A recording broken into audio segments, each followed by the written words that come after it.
ശ്രവിക്കൂ കംസ. ഏതെല്ലാം രാക്ഷസന്മാരെ നീ പറഞ്ഞയച്ചിരുന്നുവോ അവരെല്ലാം മൃത്യുവരിച്ചിരുന്നു.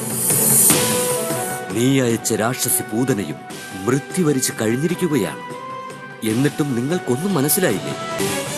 ദേവകിയുടെ സപ്തഗർഭം 7-ാം മാസത്തിൽ തന്നെ ദേവന്മാർ ചേർന്ന് നമ്മുടെ ദ്വിതീയ പത്നി രോഹിണിയുടെ ഗർഭത്തിൽ സ്ഥാപിക്കുകയായി.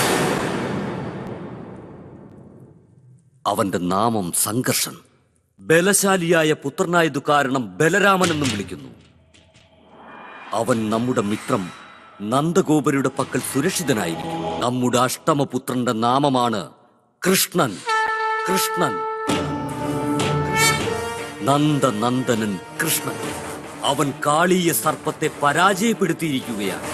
ഒരേ ഒരു വിരലുകൊണ്ട് ഗോവർദ്ധന പർവ്വതവും ഉയർത്തിയിരിക്കുന്നു.